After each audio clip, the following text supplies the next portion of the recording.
It's time for another edition of the Daily Racing Form Weekend Preview. Happy holidays to everyone. We're in that time between Christmas, between New Year's, where there's a lot of sports going on, a lot of football, a lot of basketball, and some big horse racing this weekend at Gulfstream Park, and Santa Anita has their opening weekend. I'm Gino Buccola alongside Pete Rotondo, who's going to be joining us this week. Pete, very happy to be talking with you. We've gone back and forth a few times, but never really sat down and done a show like this. Pete is the SVP of Racing and Wagering for First. So, Pete, why don't you talk a little bit about First and give us a little intro? Sure. Thanks, Gino. Great to be here. First is the owner of Gulfstream Park and Santa Anita Park, along with the Preakness in Maryland. They own First Bet, Express Bet, the ADWs you make your bets on. There's a big tech company and a lot of content comes out of the group. My focus, Gulfstream and Santa Anita. In Gulfstream Park, we just saw open up about a month ago, so their big championship meet is racing. We're going to talk about the big race at Gulfstream this weekend, the Mr. Prospector. That'll be our first segment. We're going to go horse by horse. Then in our second segment, we'll do a little pick five for the late sequence at Gulfstream Park. That includes that Mr. Prospector. And in our final segment, we'll talk about Santa Anita. They just had their opening day. I was out there, 40,000 plus people. It was a blast. We saw some big stars, Pete. It was a great gambling day too. So we'll talk Santa Anita in our final segment. But for now, let's get to business. Let's get on over to Gulfstream Park and let's talk about the Mr. Prospector. And Pete, the reason why we picked this race out, we get to look at a Breeders' Cup Classic winner from 2023, White Barrio, who's the headliner in this race. But we'll meet him in just a moment. Let's start with Play Me a Tune, the number one, who draws the inside. This is the Mr. Prospector, 7 furlongs on the dirt. Why I thought this horse was a tricky read, Pete, we've never seen him on the dirt. He's been on the synthetic and on the turf. He's been really talented, but he's done his work up at Woodbine. He hasn't run in a few months, and now he comes down, he draws the rail in a tough spot on the surface that he's never been. So I think a lot of question marks about him. Yeah, so I looked into that. I went to DRF Formulator and I clicked on the pedigree profiles, and I noticed that the mom of Play Me Tune's mom was 7 for 14 on the dirt. Yeah. So what half? I mean, that's 50% wins on the dirt is impressive. The dad, of course, sire Jackie's Warrior, Drain the Clock, Complexity, all classy dirt sprinters. So I feel like the dirt breeding might be there. If he could sit a trip, it's going to be tough on the inside. Although sometimes they figure out that rail trip at Gulfstream and then make that little move. I think he might have a shot at about 12-1. Yeah, he should offer you some really nice value, and we know he has a high ceiling if he can transfer that form over and work out a trip. Kind of an X factor. I'm treating him in this race. Now, you and I both think there's an interesting long shot in the number 2, Mr. Skylight. I liked his race visually last time out. He's going to have to step up. This is a tougher group, but he's lightly raced, and I feel like he's in good form coming off that win. Yeah, I was at Gulfstream that day. He had a perfect trip, again, but showing that improvement. I love Riley Mott. He really, is taken after his old man, of course, the Hall of Famer Bill Mott, and he gets these horses to peak at the right time. He's rounding to form, like you said. The last year, he's got a race over the track. He was inside that day. He's going to be inside this day. Going to have to step up, but I think, again, at a price, could sneak in there. Super Chow, we kind of know what we're going to get from him. He's very fast. He's a multiple graded stakes winner. He has won at 7 furlongs before, but I feel like he's a little better going shorter. But you'll get that good speed from him. Yeah, 100%. And, the idea that he's very classy older horse. I feel like he's an older horse. He's running so many races. He's not that old. I think he's 4. But he's going to go to the lead. He loves it wet. He needs some wetness in that racetrack. It might be a sprinkle at some point on Saturday. I guess keep an eye on that, especially if you're going to get somewhere near the morning line at 20-1. Now you could upgrade him because he'll be out front winging it. At least maybe a horse you could use underneath. Gordian Knot will move into the Todd Pletcher barn for the first time. He's a Pennsylvania bred who's grade 2 placed. Most of his best work have come at those Pennsylvania tracks. But hey, when you move into the Pletcher barn, you're always going to assume a little bit of improvement. Yeah, I agree. I think he might need some time to figure this one out. I think he's a cut below. Offaleo, I think we let him beat us, I think. We got to see one from him before we probably want to warm up to him. Real Macho had a couple good efforts at Gulfstream Park earlier this year. He's kind of a feast or famine horse, but he's done his best work right here. Yeah, and he's been running with straight 3-year-olds the whole year. Now he steps up with the older horses. Again, not sure he's fast enough down the road. Maybe, but not on Saturday. Mufasa is my son Milo's pick, who's now 5 years old. He loves this one. I've watched The Lion King over and over and over again. I initially, when I handicapped this race, I was thinking about looking at Mufasa. The problem I had, Pete, if you're going to take a shot against White Barrio, I think you probably want a better price. And I'm just not sure how good that Vosberg was, which was his big win. It seemed like kind of a weaker version of the Vosberg. So I respect a lot of what he's done, but I think I want a little more value if I'm trying to go against White Barrio here. I totally agree. And, there's a stat out there. The horse, he's coming out of the Breeders' Cup. Of course, the Breeders' Cup, the best horses in the world all run. They all get together. Horses coming out of the Breeders' Cup have not been doing well. Yes. At all. Like, I think there's maybe one or two wins, and you're talking over like 50, 60 horses have run. I think they, it could be an anomaly. How does that happen? Why does it happen? Maybe you focus on that major goal, the Super Bowl, so to speak, and then somehow you have to go play the next week, or a couple of weeks later, you kind of bounce. He's coming out of that race, shipping back east. I didn't love the Vosberg. Again, same thing you said. I'm going to try to beat him, and I think he's going to wind up being second choice. El Principito, he just looks a little bit overmatched. His wins have been against maiden claimers and against first level allowance. This is just like a big, tough step up for him. Yeah, doesn't belong was my comment. Yeah. Little Vic has shown big races. He's a graded stakes winner, and he's probably one of the major speeds in here. Yeah, I think Little Vic is going to help get maybe one of my long shots in. I think he's going to show some speed it up with Mr. Chow, Super Chow, Mr. Chow, Super Chow. Mr. Chow's a good spot in the city. Yeah. But I don't. Yeah, he could surprise from time to time, Little Vic, but I don't think. I think it's a little bit too much to ask for. And then we have a Luminaire who was an impressive winner last time out. He's won 3 of his 4.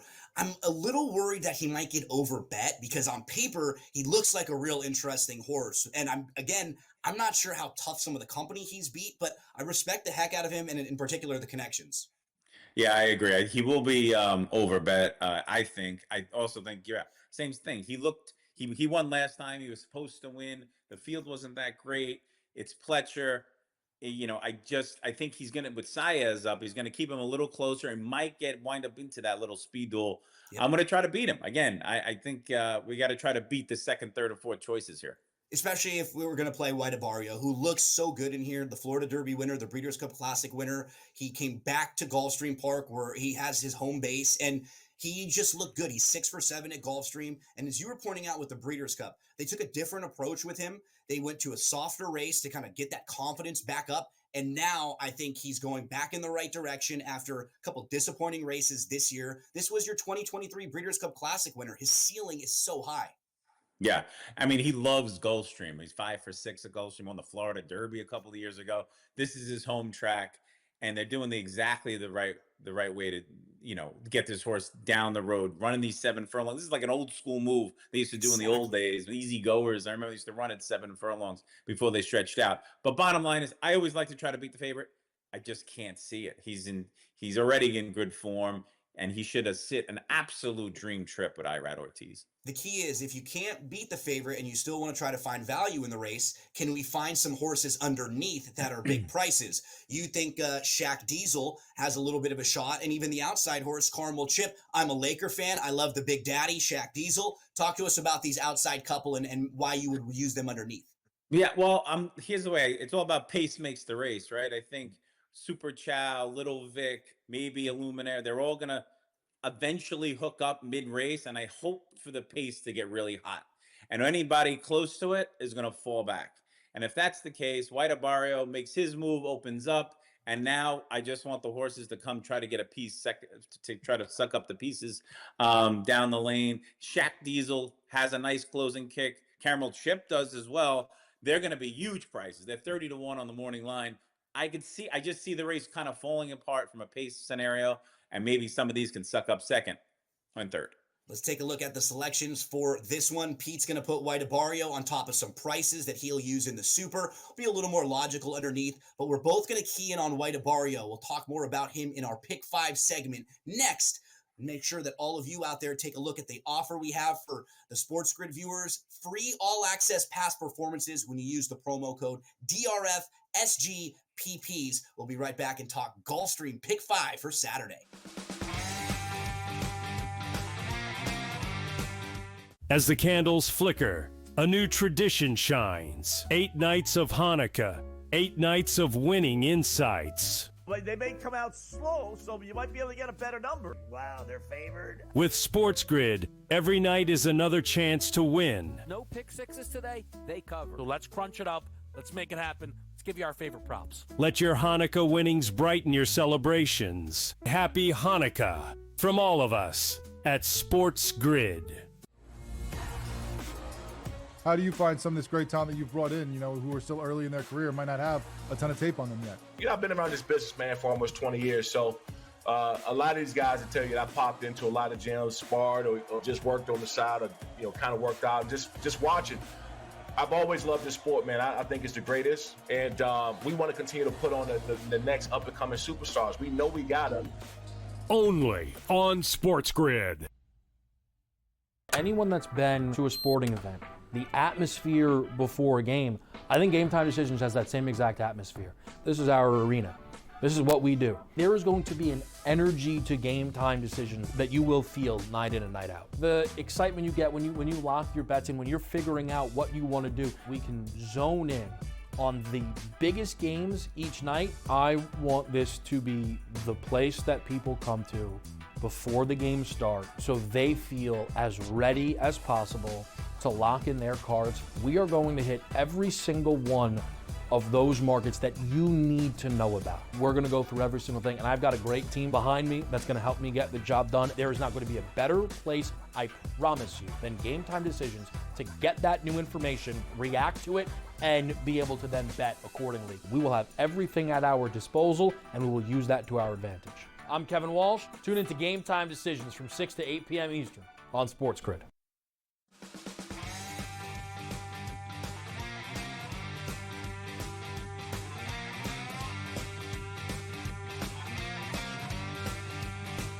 Okay, so it's time to talk a little bit about the late pick 5 sequence for Saturday at Gulfstream Park. If you want to follow along with us, we're going to head out to Gulfstream. We're going to start in race number 7. We already talked about that Mr. Prospector. That's going to go as race 10, right in the middle of our pick 5. Pete, it's either going to be a good Saturday or a bad Saturday for the both of us, because when you sent me your pick 5 ticket, I didn't have to make many changes at all. We were seeing the ball very similar for Saturday. So fingers crossed. Hopefully we're going to be on the same page as we start in race number 7. We went 1, 2, 4, and 5. And we talk about the 1, Burnham Square, the 2, and the 4. Those are the horses that you pointed out and we both use. I think just super logical horses here. But it's kind of a tricky race when you have a first-time starter like Only in America going long. That's never easy. No, but, again, it's Pletcher and Irad. To kick off the pick 5, you have no reason to throw them out, right? Absolutely. It's like, those guys win at a hefty clip, so you got to use them. Almost on defense for that, because you just don't know. I mean, I think the one horse, the 1 Burnham Square, coming off super fast race last time. Buyer speed figure 83, blinkers on, 3rd race off of his life, inside post going 2 turns. I mean, there's so many things to like. Shipping in from Churchill. We'll see what happens there. The long shot I think that I like is the 4. Absolutely. Word on the Street. Again, I was at Gulfstream last time for this race. He made almost like a winning move at a big price, flattened out a little bit. Again, he gets better with every race. Buyers keep going up. I think you got to use him. Could get lucky, especially if the 1, isn't great coming in from Churchill, and Only in America is not ready to run. And what's nice about Word on the Street, we've seen the progression in each race from this horse, who now should be fit, getting the mile and a 16th for the first time as far as he's ever gone. The only one that I had to add in here, I added the 5 On a Rush, because there's not that much proven speed in this race, especially if the first-time starter doesn't come out of the gate firing with speed. And a lot of times these horses that debut going longer aren't the quickest early. So if some of these horses aren't alert, I could see the 5 On a Rush with Saez just being forward in there and maybe taking advantage. So we threw the 5 in as well, along with the 1, 2, and 4. So we'll be 4 deep trying to make it out of race number 7 at Gulfstream Park. We turn the page to race number 8. This is a 5-furlong turf sprint. It's the Abundantia. And Pete, what I was thinking when I was handicapping this race was, I got to find a horse who can sit off the pace a little bit, because there is so much speed. And I think we found one way to the outside here, right? With the number 12. Yeah, 12, Twirling Queen. You got Jose D'Angelo, Luis Saez. They won last time at Del Mar. in a exact same trip I'm looking for, Yep. sort of outside. I mean, it was inside, then surge clear. I think the horse is the fastest horse in the race on the numbers. Gonna sit a nice trip, because if you don't go, you have to single somewhere. Because if you don't go with just him or her, you're gonna wind up spreading, and the ticket's gonna get unwieldy. So I was trying to find the one that made most sense to me. And again, I like the outside trip on the turf. Actually, it's sprinting at Gulfstream. You stay in the clear and just sweep by at the end. Exactly. We don't mind being a little bit wide with her in this race. We'd rather be a little bit wide in the clear. She's going to make her third start of the form cycle. And while we both want her to be off the pace, what's nice, she has that natural tactical speed where she's not going to be that far out of it. She's going to be within striking range. That's exactly what we want. We're going to single the 12, Twirling Queen. And then we move to race number 9. It's a mile and a 16th on the synthetic. You can honestly go through this field of 9 and use every single one of them. I mean, Skyro, Jerry the Nipper, Yamato, Fly the W's a 20-time winner. You have a horse like Ruse, who wasn't that far behind Jerry the Nipper, and Ruse is 20-1 on the morning line. So, Pete, we were going to go all. Instead of going all, let's just chuck out the chalk in here. We'll go all but 8, because we single in on a couple of favorites. Any one in particular, or anything else you want to mention about this 9th race where we're spreading out? Honestly, no. I was a scramble for me. I just, every horse seemed I could make a case for, and when that's the case, I'm not gonna, I'll try to limit the throwouts. And I like the way you did that, because again, if we have a couple of favorites going in, we don't need 5 favorites in a row, clearly. Yeah, that's the spot to take the shot against them.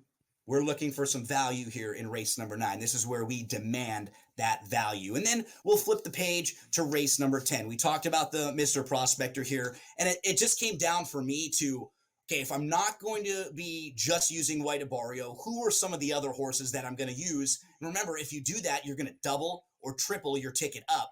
And I looked at Mufasa. I looked at maybe Illuminaire. I looked at some of them.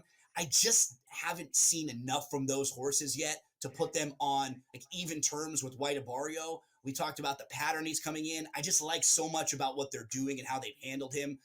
We're both just fine with singling White Abario here. Yeah, again, not normally my move, right? Singling a 3 to 5 shot is not what I like to do, but he just stands out, because then, like you said, if not him, then who? And those you just mentioned, we're not that confident in. And the long shots I used in my super, I don't really think they could win. I think they're underneath horses. Yeah, exactly. And what, Pete, I'm the same way, and a lot of people who have watched these shows have seen like us with the way we put the pick 5s together. But the key point that you just mentioned out, I don't think you need to have a template as a pick 5 or pick 4 player, because every sequence is different, right? Yesterday, for example, at Santa Anita, there was a late pick 5 with a couple of heavy favorites, Johannes and She Feels Pretty. I singled both of them. The pick 5 still paid $400 because we were doing exactly what we're doing here. I had a $60 ticket, got back $400 with 2 heavy favorites singled in the sequence. So sometimes it's just about the approach as much as it is about trying to find the value in places that it's not there, right?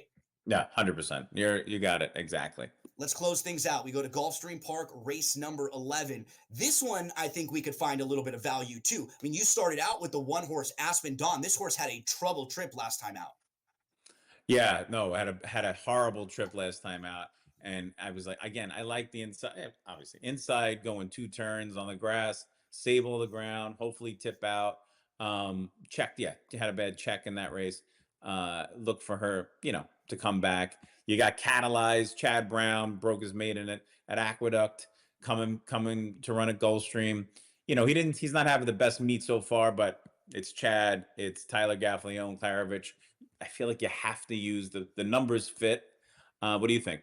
Yeah, and that's the horse I think to probably catch are going to be very forwardly placed in here. The 6 Lady Mary will add the blinkers. The 11 Candy Gray, super logical. Look at that 2-back turf race. And then I threw in Source, who's a bit of a price. So altogether, what's that pick 5 ticket look like, folks? It's going to be $80 when we put it all together. We have a single of the 12, Twirling Queen, and a single of White Abario.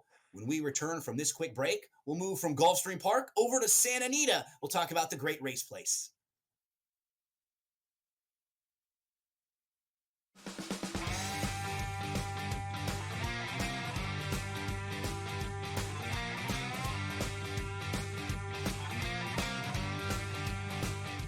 As the candles flicker A new tradition shines. 8 nights of Hanukkah, 8 nights of winning insights. Like, they may come out slow, so you might be able to get a better number. Wow, they're favored. With SportsGrid, every night is another chance to win. No pick sixes today, they cover. So let's crunch it up. Let's make it happen. Let's give you our favorite props. Let your Hanukkah winnings brighten your celebrations. Happy Hanukkah from all of us at SportsGrid.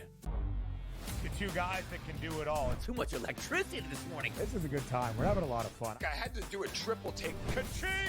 Why? Because of parity. I didn't mean to offend. Yeah, it's not going to happen. Load management is a dirty word. Let him rip. You know what? Circumstances provide the results. What? How do you do this once? Oh, Donnie, you got such a good show there. A network that is booming. The Early Line, only on SportsGrid. Right here with you on Pro Football Today on SportsGrid. Odds in motion, trying to see what lines have moved throughout the week. Never felt more comfortable in this set than I do for this year. I'm ready. I'm just getting angry. The hot takes are going to be here all long, people. You don't want them to go 13-0 and then lose the first round of the playoff. Red. This is their last shot. They don't really have anywhere else to go yet. Hot take. By the time I hit, I guess what, Route 33 up here, that ticket's cashing. Only on SportsGrid. In the heart of winter, when nights grow long, we come together under these lights. A team, united by purpose. Fans, bound by passion. Each holding a small flicker of hope in their hands. At SportsGrid, we believe that even the darkest nights can't dim the unity we share. One team, one stadium, one shining moment. This holiday season, we shine brighter together. Happy Hanukkah from all of us at SportsGrid.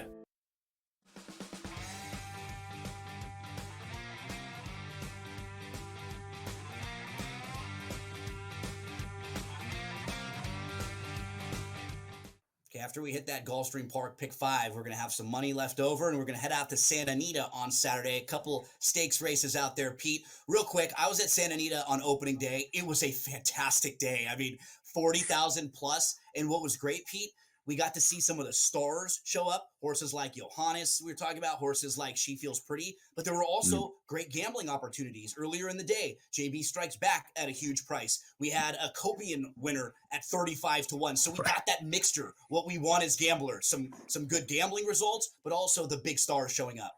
Oh, yeah, totally. I mean, it was the third most successful opening day in history. 20 million plus was bet. $500,000 was bet into almost $500,000 into the pick 6, which is now a $2 bet again, which we're trying to make sure everybody knows about. And then you're right, Frankie Dettori, the world's best, comes, and of course he has to put on a show. And Flavian Pratt, with the most victories, graded stakes ever, beat Jerry Bailey's record, 56 in a year. So it was awesome to see. A lot of news coming out of the day. The key is let's get the people coming back, and let's keep the money coming back to Santa Anita each and every day. Let's head on out there and take a look at the Joe Hernandez. I love the downhill turf course at Santa Anita. It's so unique. It's such a great turf course that lures people in from all over because it's just different. And in this particular race, you're going to have one of those horses that we talked about, Pete, a horse coming back from the Breeders' Cup, a horse who probably had the Breeders' Cup as their big target. So a lot of times when that's the case, the race afterwards, they're not as sharp. Maybe maybe they're a little bit duller. Motorius is going to take a lot of money in here. We're both trying to beat him. Yeah, I'm trying to beat him. I think you have to. Again, based on what we said earlier, Breeders' Cup horses, they're just not running back as successful.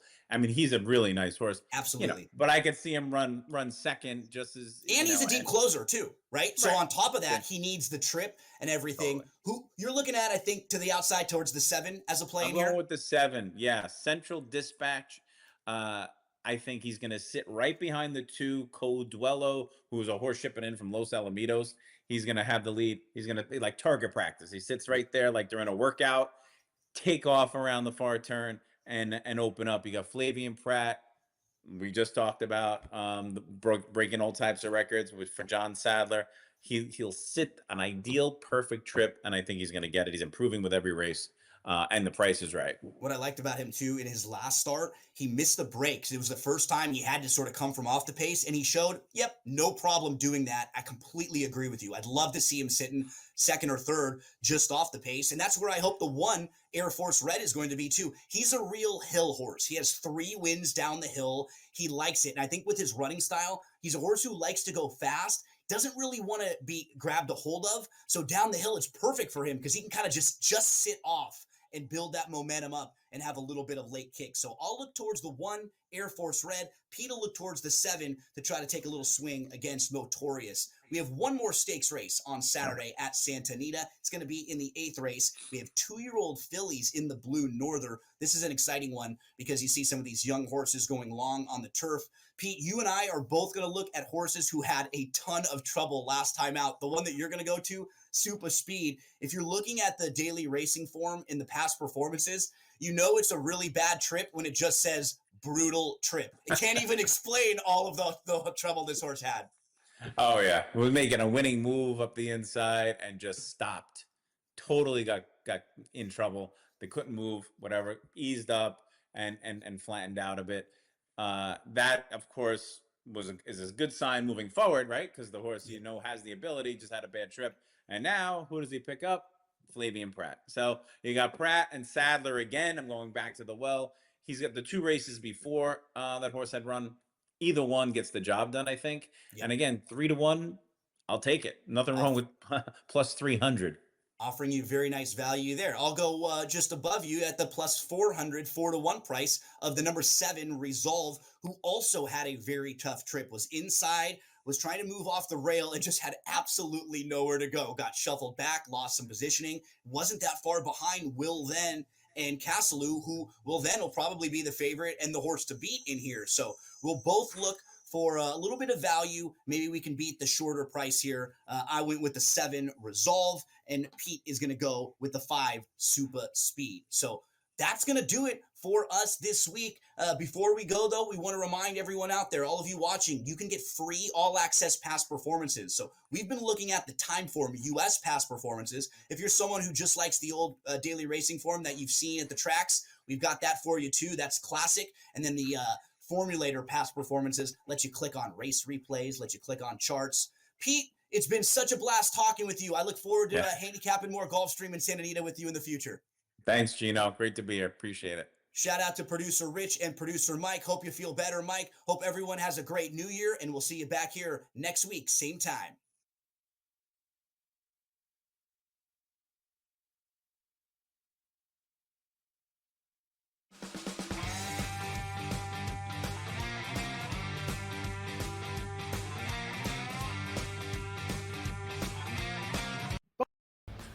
You're not riding with Joshie Allen. Yeah. Where have you gone? Don't tell me it's your Philadelphia Eagles, Donnie. Who's the team for you? You see that Vince Lombardi trophy that sits back here? That's a replica. And that's something that the Philadelphia Eagles have won as recent as 2017. The Buffalo Bills are notorious for making it to the Super Bowl and coming up lame, which they might be able to do. But my question is, can the Buffalo Bills even get to the Super Bowl? The early line.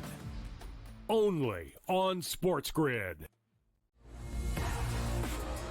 How do you find some of this great talent that you've brought in, who are still early in their career, might not have a ton of tape on them yet? I've been around this business, man, for almost 20 years. So a lot of these guys will tell you that I popped into a lot of gyms, sparred or just worked on the side or, kind of worked out, just watching.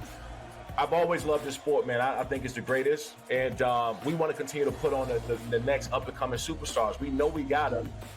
Only on SportsGrid.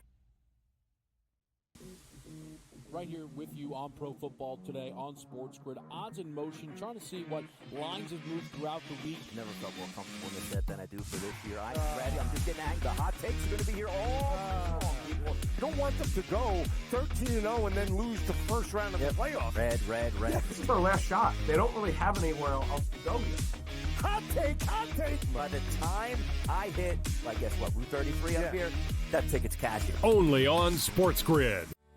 The holidays come with a touch of craziness, from unwrapping the latest storylines to the best betting insights.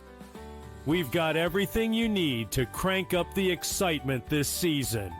We can't promise there won't be a little yelling. Play a decent schedule. They have maybe 500. There's no rush. Oh, they just ruined my day. But we can guarantee a whole lot of fun. Merry Christmas from all of us at SportsGrid.